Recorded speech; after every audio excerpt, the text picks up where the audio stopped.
قرآن مجید فرقان حمید ہماری توجہ دلاتا ہے، اور سورۃ القیامہ کے اندر اللہ کریم نے ارشاد فرمایا ایحسب الانسان، کیا آدمی اس گھمنڈ میں ہے، کیا انسان کا یہ خیال ہے ان یترک سدی، کہ اسے آزاد چھوڑ دیا جائے گا، اس سے پوچھا نہیں جائے گا؟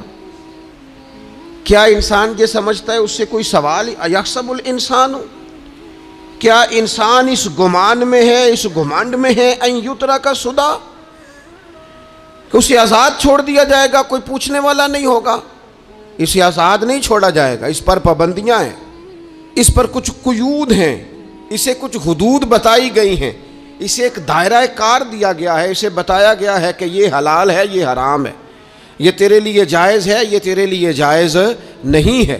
اس چیز کی حد تک تو آگے بڑھ سکتا ہے، یہاں سے اس لائن کو تو کراس نہیں کر سکتا، اس پر پابندیاں ہیں، ان پابندیوں کے بیچ رہ کے وہ زندگی گزارے گا۔ اور یہ بھی یاد رکھے، یہ آیت ایک دوسرا معنی یہ دیتی ہے کہ یہ مت سمجھے کہ صبح قیامت اسے چھوڑ دیا جائے گا، اس سے پوچھا جائے گا، اس سے سوال کیا جائے گا۔ اللہ کی بارگاہ میں جب یہ کھڑا ہوگا تو اسے اپنے اعمال کا حساب دینا ہو۔ لازمی طور پر ایک عدالت صبح قیامت لگے گی، جس عدالت میں مجرم پیش ہوں گے، انہیں اپنے جرموں کا حساب دینا ہے، ظالموں کو کھڑا کیا جائے گا، ان سے ان کے ظلم کے بارے میں باز پرس ہوگی۔ تو لازمی طور پر عقیدہ آخرت کی مضبوطی انسان کو مضبوط کرتی ہے، اس کے اعمال پر پیرے بیٹھ جاتے ہیں، وہ پھونک پھونک کر قدم رکھتا ہے، سوچ کر جملے بولتا ہے، وہ کوئی بھی معاملہ کرتا ہے تو اس میں اس کا خیال ہوتا ہے کہ میں نے دنیا سے چلے جانا ہے، میرے پاس پتہ نہیں کتنا وقت بچا ہے، لہٰذا مجھے آخرت میں پیش ہونا ہے اپنے معاملات کی آسانی کے لیے، وہاں کی آسانی کے لیے میں یہاں تھوڑا سوچ سمجھ کے چلوں۔ رب فرماتا ہے تجھے ایسے ہی آزاد نہیں چھوڑا جائے گا، آزاد پنچھیوں جیسی زندگی نہ گزار، صبح قیامت کے معاملات کو پیش نظر رکھ، اس پر غور کر۔ یہ تصور گھر کے باہر بھی پورا مضبوط ہونا چاہیے اور گھر کے اندر بھی پورا مضبوط ہونا چاہیے۔ انسان اپنے مالک سے ڈرے اور قیامت کے دن اس کی بارگاہ میں حاضری کا یقین رکھے، اور وہ یاد رکھے کہ یہاں جو کچھ وہ دیکھے نا، بچوں کو استاد پڑھاتا ہے، محنت کراتا ہے، اگر بچے نہیں پڑھتے تو ڈانٹتا بھی ہے، سمجھاتا بھی ہے، قائل بھی کرتا ہے، اور جب وہ آخری بات کرتا ہے تو پھر وہ پتہ کیا کہتا ہے؟ چلو ٹھیک ہے، اگر نہ پڑھو گے تو امتحان تو آنا ہی ہے نا، رزلٹ تو آنا ہے، پیپر میں بیٹھو گے نہیں آئے گا، فیل ہو جاؤ گے۔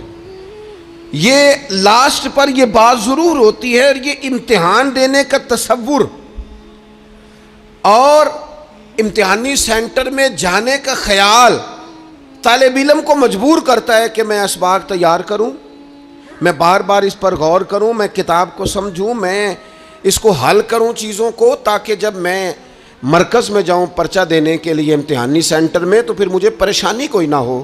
بس سمجھانے کے لیے بات عرض ہے کہ یہاں لوگوں کو بتایا جاتا ہے، قائل کیا جاتا ہے، یہ حلال ہے، یہ حرام ہے، یہ تیرے لیے ٹھیک نہیں ہے، یہ تیری حدود ہیں، یہ تیرے قیود ہیں، یہ تیرا دائرہ کار ہے۔ لیکن اگر پھر بھی کوئی بندہ باز نہ آئے، پھر بھی کوئی شخص باز نہ آئے، تو پھر اس کو کہا جائے گا صبح قیامت اللہ خود حساب لے لے گا، پھر تجھے مالک اپنے سامنے کھڑا کرے گا، ثم لتسألن یومئذ عن النعیم، پھر وہ تجھ سے ایک ایک نعمت کے بارے میں سوال کر لے گا، پھر تجھے جواب دینا ہوگا۔ تو اس تصور کو اپنی زندگی میں لاگو کریں کہ ہم نے مرنا ہے، اللہ کی بارگاہ میں جان، اس تصور کو پوری طور پر طاری کریں اپنے ذہنوں میں۔ یہ جو رسمی سی بات ہے نا، پتہ نہیں کب چلے جانا ہے، جو جانے والے ہوتے ہیں ان کی کوئی تیاری بھی ہوتی ہے، جن کو پتہ ہوتا ہے نا، وہ رمضان المبارک میں نا کئی دفعہ ایسا ہوتا ہے کہ ٹکٹیں نہیں مل رہی ہوتی اور عمرے کے ویزے لگ چکے ہوتے ہیں، تو ایجنٹ کہہ دیتے ہیں جانے والوں کو کہ تیاری رکھنا، کسی وقت بھی میرا فون آ جائے گا۔ تو لوگوں نے بیگ باندھ لیے ہوتے ہیں، سامان تیار کر لیا ہوتا ہے، سارے انتظامات کر کے رکھے، کیوں کہ پتہ نہیں کس وقت بلاوا آ جائے گا۔ تو روز کہتا ہے پتہ نہیں اللہ کی جانب سے کس وقت بلاوا آ جائے گا۔ پھر اپنی تیاری بھی تو یار کچھ بتانا، میں بھی بتاؤں، آپ بھی بتائیں، پھر ہم اپنے آپ سے یہ بھی تو سوال کریں نا کہ جہاں اچانک جانا پڑے اس کے لیے تیاری ہوتی ہے، ہماری تیاری کیا ہے؟ اگر اچانک جانے پڑے اس کی بارگاہ میں کیا تیاری؟ روز دیکھ رہے ہیں نا، کچھ لوگ روڈ پہ چڑھے تھے، پہنچ نہیں سکے، ہاسپٹل گئے تھے پہنچ نہیں سکے، کچھ لوگ کسی فیلڈ میں کام کر رہے تھے ڈگری نہیں مل سکی، جا ہی نہیں سکے، وقت آ گیا۔ تو اگر وہ ٹائم آ جاتا ہے اس کی بارگاہ میں حاضر ہونا پڑ جاتا ہے، تیاری کیا ہے؟ نبی پاک علیہ الصلوۃ والسلام گھر کے اندر اپنے گھر والوں کی تربیت کے لیے اور تعلیم امت کے لیے ایک دعا مانگتے تھے۔ حضرت عائشہ صدیقہ کہتی ہیں حضور دعا مانگتے تھے، مشکات میں موجود ہے۔ کیا دعا تھی؟ اللہم حاسبنی حسابا یسیرا، اے اللہ ذرا حساب آسان کر کے لینا۔ یہ حضور تعلیم امت کے لیے دعا مانگتے، اللہ حساب ذرا آسان کر کے لیجیے، مالک کرم فرمانا۔ تو حضرت عائشہ صدیقہ رضی اللہ تعالیٰ عنہ ارشاد فرماتی ہے میں نے عرض کیا یا رسول اللہ صلی اللہ تعالیٰ علیہ وسلم یہ آسان حساب کا کیا مطلب ہے؟ تو حضور فرمانے لگے عائشہ آسان حساب کا مطلب یہ ہے کہ رب کریم بندے کے نامہ اعمال پر نظر ڈالے گا اور پھر اللہ تبارک و تعالیٰ اس سے درگزر فرما دے گا۔ یہ آسان حساب ہے، پتہ مالک کو ہے اس نے کیا کیا ہے، پر کریم ہے نا۔ عدل کریں تے تھر تھر کمبن، اچیاں شاناں والے تے جے فضل کریں تے پھر بخشے جامن میرے جے منہ کالے، نظر کرے گا پھر معاف فرما دے گا۔ اور حضور فرماتے عائشہ یاد رکھو جس سے اس نے حساب لیا وہ پھر بڑی مشکل میں آ جائے گا، اس کے لیے مشکل ہو۔ اللہم حاسبنی حسابا یسیرا، اے اللہ تو حساب ذرا آسان کر کے لینا، ذرا آسان کر کے۔ یہ تعلیم امت کے لیے کہ امت کے دل میں خیال پیدا ہو کہ حساب دینا ہے، تو نے حساب دینا ہے، تو نے اپنے مال کا حساب دینا ہے، تو نے اپنے لفظوں کا حساب دینا ہے، تو نے معاملات کا حساب دینا ہے۔ تو جس کرسی پہ بیٹھا ہے، تو کلرک ہے یا صدر ہے، تو نے اپنی اس نشست کا حساب دینا۔ تو استاد ہے یا پیر طریقت ہے، تو مؤذن ہے یا خطیب ہے، تو جو بھی ہے تو نے حساب دینا ہے۔ تجھے تیرے منصب کے بارے میں پوچھا جائے گا، تجھے تیرے عہدے کے بارے میں پوچھا جائے گا، تجھے اپنی ذمہ داریوں کے بارے میں حساب دینا، اللہ کی بارگاہ میں تمہیں جا کے بتانا ہے کہ تم نے کیا اعمال کی۔ اس تصور کو پکا کریں اپنی۔ یہ تصور کتنا کو پکا ہونا چاہیے، دنیا کیا ہے اور آخرت کیا ہے۔ ہمارے ہاں لوگوں نے بہت بڑا لمبا چوڑا دنیا کا تصور بنا لیا، کار جہاں دراز ہے، لمبا تصور، دنیا داری کے لیے لمبی منصوبہ بندی، دور دور تک میں نے یہ کرنا ہے، پھر میں نے یہ کرنا ہے، پھر اس کے بعد انشاءاللہ یہ کر دینا۔ یہ تو آپ نے 300 سال کی پلاننگ بتا دی ہے، یہ تو 300 سال کی پلاننگ بتائی۔ کیا بتائیں تجھے اے باپ، کیا کار ہائے نمایاں کر گئے، بی اے کیا، نوکر ہوئے، پینشن ملی، پھر مر گئے۔ زندگی تو اتنی سی ہے، اتنی لمبی منصوبہ بندی، اس میں آخرت کہاں ہے؟ اس میں اگر کسی مقام پر رب کی بارگاہ میں حاضر ہونا ہے تو وہ کہاں ہے؟ جو مرنے والے لوگ ہوتے ہیں ان کا تو جینا کچھ اور طرح کا ہوتا ہے، جن کو جانا ہوتا ہے ان کا رہنا تو کچھ اور طرح کا ہوتا ہے، جن کو کسی جگہ منتقل ہونا ہوتا ہے، جو عارضی مکانوں میں رہتے ہیں ان کا رہن سہن تو ذرا اور طرح کا ہوتا ہے۔ لیکن جو ہمارا انداز ہے، جو ہمارا رہن سہن ہے، جو ہمارا طریقہ کار ہے، وہ تو مستقل رہنے کا ہے، وہ تو لگتا ہے کہ کبھی چھوڑنے والے نہیں ہیں۔ اس میں تو کوئی ایسی چیز نظر نہیں آتی کہ جس میں ہم محسوس کریں کہ ہم نے چھوڑ کے جانا ہے۔ لیکن نبی پاک علیہ السلام نے جس دنیا کو ہم بہت بڑی دنیا سمجھتے ہیں، حضور نے اس کی مثال کیا دی؟ صحیح مسلم کی حدیث ہے، دیکھیں کتنا کھول کر اور کتنا آسان کر کے رسول پاک ہمیں بات سمجھاتے ہیں۔ دنیا کیا ہے، آخرت کیا ہے، یہ والی زندگی کیا ہے، آخرت کی زندگی کیا، بالکل کھول کر واضح کر کے نبی پاک علیہ الصلوۃ والسلام فرمانے لگے دنیا اور آخرت کی مثال اس طرح ہے جس طرح دریا بہہ رہا ہو اور کوئی آدمی اس میں انگلی ڈبوئے، جتنا پانی اس کی انگلی کو لگ گیا یہ دنیا ہے، اور جو باقی ٹھاٹھے مارتا دریا پیچھے ہے، سمندر پیچھے ہے، وہ سارا آخرت ہے۔ یہ اتنی سی دنیا ہے، یہ صحیح مسلم میں موجود ہے۔ اتنی سی دنیا کے لیے اتنے پاپڑ بیلنا، اتنی سی دنیا کے لیے اتنے ظلم کرنا، اتنی سی دنیا کے لیے اتنے حق ضائع کرنا، اتنی سی دنیا کے لیے اتنے لوگوں کے دل توڑنا، اتنے حقوق پہ ڈھاکہ ڈالنا، اتنا جبر کرنا، لوگوں کا مال کھانا، لوگوں کو تکلیف دینا، عزتیں اچھالنا، اتنی سی دنیا کے لیے حضور فرمانے لگے اتنی سی ہے یہ دنیا، جتنا انگلی کو پانی لگ گیا ہے وہ جنت، جو نری جنت نہیں خدا کا فضل ہے، جو اللہ کی عطا ہے اپنے بندوں کے لیے۔ میرے کریم فرمانے لگے اس جنت میں وہ نعمتیں ہیں نہ کسی آنکھ نے دیکھی، نہ کسی کان نے سنی، نہ تمہارے دل پر کبھی خیال ہی گزرا ہوگا کہ ہمارا رب ہمیں یہ جی عطا فرمانے والا ہے۔ تھوڑا سا نا 24 گھنٹوں میں کچھ ٹائم اپنی آخرت کے لیے، اپنے سارے معاملات کو مرتب کرتے ہوئے کچھ زندگی کے کام اپنی آخرت کے لیے۔ آپ یقین کریں بچوں سے لے کر بڑوں تک، ان پڑھ سے لے کر پڑھے لکھے تک، ہم نے جس کو اپنے مزاج کے مطابق کم فہم سمجھا اس سے لے کر دانشور تک دوڑ لگ گئی دنیا جمع کرنے کی۔ وہ ایک سوچ حضرت سلطان باہو رحمۃ اللہ علیہ فرمانے لگے، ہزاروں لوگ ان کی خدمت میں آیا کرتے تھے تو کہتے ہیں رابدہ طالب کوئی نہیں ملیا، ات جو ملے ہے طالب زردہ ہو۔ یہ تو دعا کرانے آئے ہیں کہ میرا کاروبار نہیں چلتا، یہ تو دعا کرانے آئے ہیں کہ جناب وہ میرا جو ہے وہ فلانا کیس سلجھ گیا۔ رابطہ طالب کوئی نہ ملے۔ کوئی ایسا تو آتا جو کہتا میری اس سے ملاقات کرا دے، کوئی طریقہ بتائیں مالک معرفت کیسے دیتا ہے۔ کوئی تو ایسا آتا جو کہتا کہ آؤ نہ کچھ باتیں درد کی کریں، کچھ عشق رسول کی تم کرو، کچھ محبت مصطفیٰ کی میں کروں۔ کچھ ایسے آتے جو کہتے آؤ نہ کوئی ذکر چھیڑے صدیق اکبر کا، کوئی بات کریں سیدنا فاروق اعظم کی، کچھ تذکرے ہو جائیں عثمان غنی کے، تھوڑی دیر ہو نہ جائے مولا علی کا تذکرہ۔ کچھ لوگ ہوتے نا ایسے جو اس طرح کے ہوتے، لیکن وہ ہر وقت دنیا داری، ہر وقت اچھا کہیں اکتاتے بھی ہیں نا، تھک گئے کاروبار کر کر کے، کہیں اکتاتے بھی ہیں تو کرتے کیا ہیں، سیر کرنے چلے جاتے ہیں۔ میں جی بور ہو گیا ہوں کام کرتے کرتے، چلو میں اب ٹھنڈے علاقے میں چلتا ہوں۔ کبھی تو ایسا ہونا تو کہے میں نے بچوں کو بھی وقت دیا ہے، دوستوں کو بھی دیا ہے، یاروں کو بھی دیا ہے، صحت کو بھی دیا ہے، میں نے ٹائم اپنے شوق کو بھی دیا ہے، اب میں کسی کو ٹائم نہیں دوں گا، یہ چند گھنٹے میں صرف رب رسول کی بارگاہ میں حاضری دوں گا۔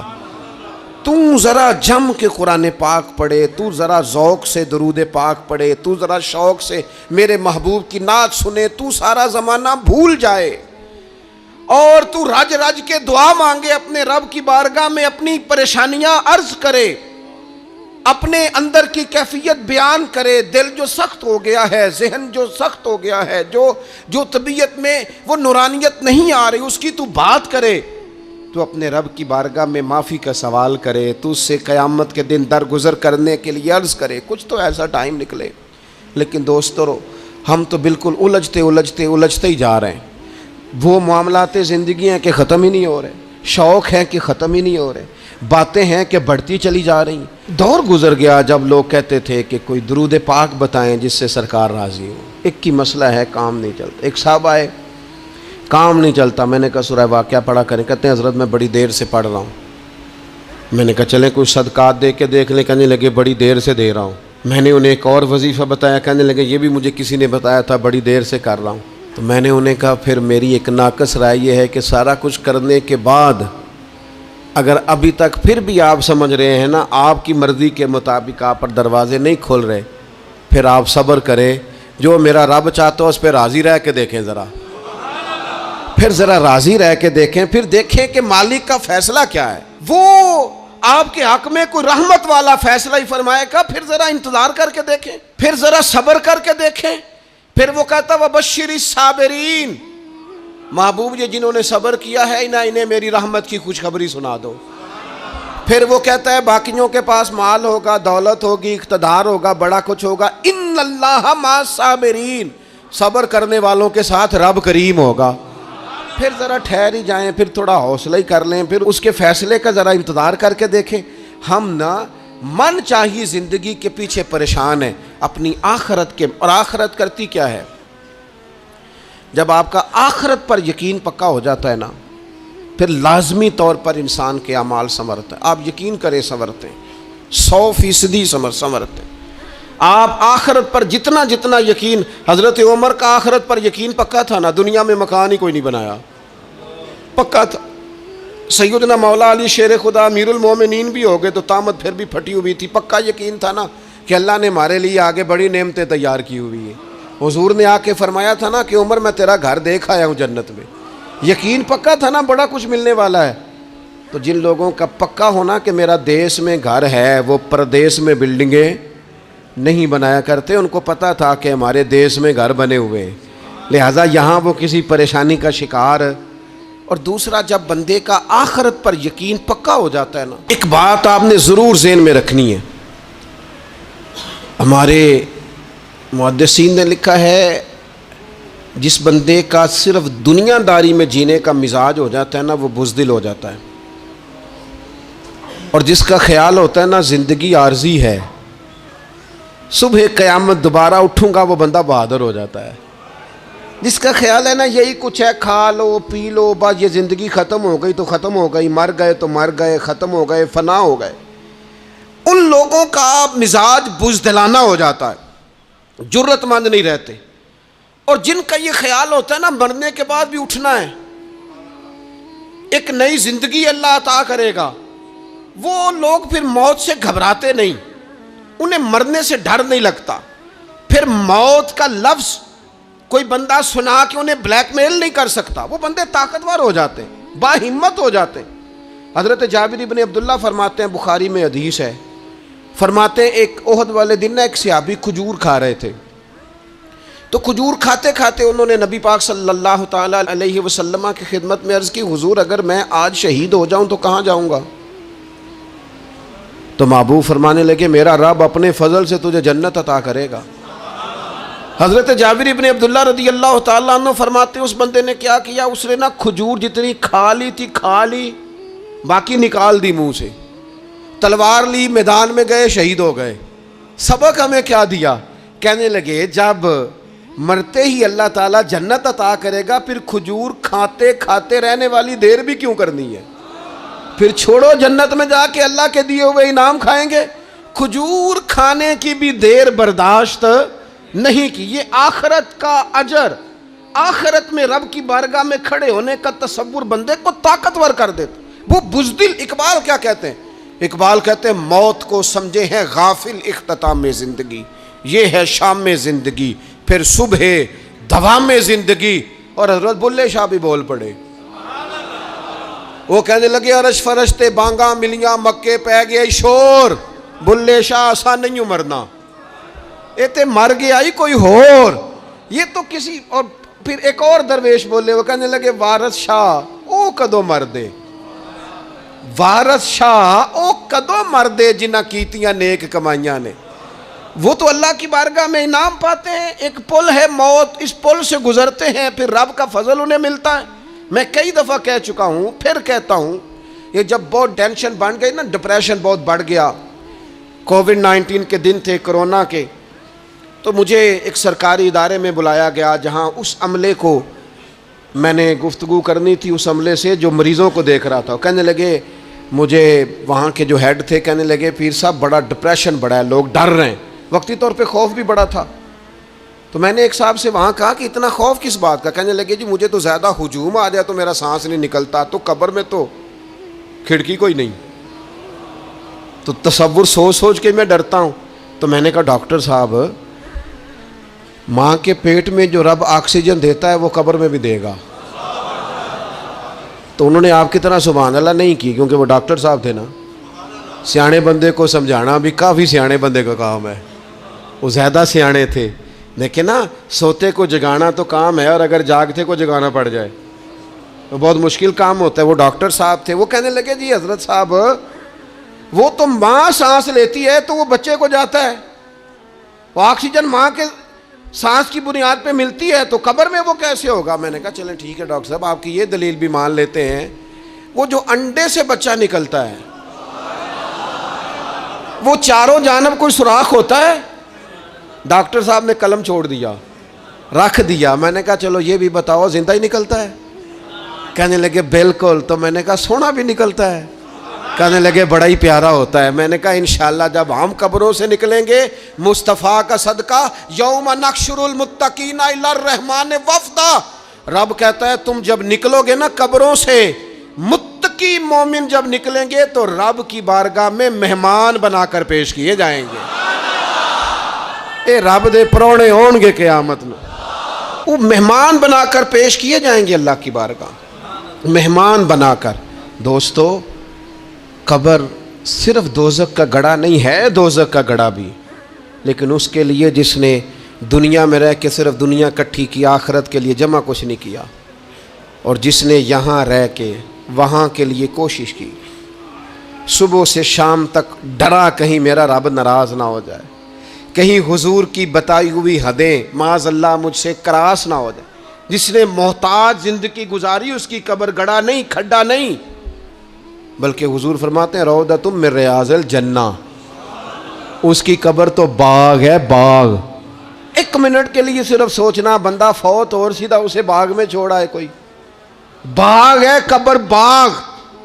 اور باغ بھی معمولی نہیں, معمولی کیاری نہیں, روضۃ من ریاض الجنہ, جنت کے باغوں میں سے باغ. اور باغ اتنا سونا ہے جس میں آنکھ کھلے گی تو پہلی زیارت ہی مدینے والے رسول کی نصیب ہوگی. تو خوف آتا ہے وہاں جاتے ہوئے. پہلے بھی میں نے کہا تھا, پھر کہتا ہوں, وہ مرحوم آسی نے کہا تھا, آج پھولے نہ سمائیں گے کفن میں آسی, او قبر کی رات ہے ان سے ملاقات کی رات. آج تو ملاقات. تو یہ جو عقیدہ آخرت ہے یہ انسان کو بزدل نہیں کرتا, بہادر کر دیتا ہے. جو لوگ عقیدہ آخرت نہیں رکھتے بزدل ہو جاتے ہیں, اور لازمی طور پر بزدل ہو جاتے ہیں. اسی طرح یہ جو عقیدہ آخرت ہے یہ صبر و تحمل پیدا کرتا ہے انسانی زندگی میں, ٹھہراؤ پیدا کرتا ہے. انسان محسوس کرتا ہے کہ کل دنیا یہ نہیں, آگے بھی اللہ بڑا کچھ عطا فرمانے والا ہے. اس کے مزاج کے اندر تحمل, بردباری, سکون رہتا ہے. یعنی نہیں بھی اگر کسی مظلوم کو انصاف مل سکا دنیا میں تو وہ پھر بھی بے صبرا نہیں ہوتا, وہ ٹھہراؤ کا شکار ہے. اسے پتہ ہے قیامت کے دن بھی ایک عدالت لگے گی, اللہ کی بارگاہ میں جانا ہے. نبی پاک علیہ الصلوۃ والسلام نے فرمایا اگر سینگوں والی بکری نے بغیر سینگوں والی بکری کو تکلیف دی ہوگی تو قیامت کے دن اسے بھی بدلہ دینا پڑے گا. تو یہ تحمل پیدا کرتا ہے, انسان کو ایک حوصلہ ہوتا ہے کہ ساری عدالتیں یہاں نہیں, قیامت میں بھی لگنی. جب انسان عقیدہ آخرت رکھتا ہے نا تو پھر اس کے لیے نا رب کے رستے میں خیرات کرنا بڑا آسان ہو جاتا ہے. پھر نہ وہ محسوس کرتا ہے کہ میں نے سارا کچھ یہاں کے لیے جمع نہیں کرنا, کچھ میں نے وہاں کے لیے بھی جمع کرنا ہے. وہ پھر اپنی آخرت کے لیے کچھ نہ ایک بینک آخرت کا بھی بنا لیتا ہے, اس میں بھی کچھ نہ کچھ جمع کراتا رہتا ہے. اسے پتہ ہوتا ہے کہ میں نے اللہ کی بارگاہ میں حاضر ہونا ہے, وہاں کی بھی کچھ نہ کچھ تیاری. نبی پاک صلی اللہ تعالیٰ علیہ وسلم نے بکرا بھیجا گھر میں ذبح کرنے کے لیے, تو سرکار تشریف لائے سر شام, تو فرمایا کیا بنا؟ عرض کی یا رسول اللہ صلی اللہ تعالیٰ علیہ وسلم سارا بانٹ دیا ہے, محلے داروں میں, رشتہ داروں میں, غریبوں میں سارا بانٹ دیا, بکرے کی ایک دستی صرف بچی ہے, آپ کے لیے رکھی ہے. تو حضور نے توجہ کیا دلائی, محبوب نے کس طرف رخ کیا. حضور فرمانے لگے اپنے اہل خانہ سے, ازواج مطہرات سے, کریم فرمانے لگے عائشہ وہ جو تم نے بانٹ دیا ہے نا وہ سارا ہی بچ گیا ہے, وہ سارا ذخیرہ ہو گیا, وہ جمع ہو گیا ہے آخرت کے لیے, وہ ہمارے پاس بچ گیا ہے. یہ جو تم سمجھتے ہو نا یہ بچا کے رکھا ہے, یہ تو ہم استعمال کر لیں گے, وہ ہم نے سیو کر لیا ہے, وہ بچ گیا ہے.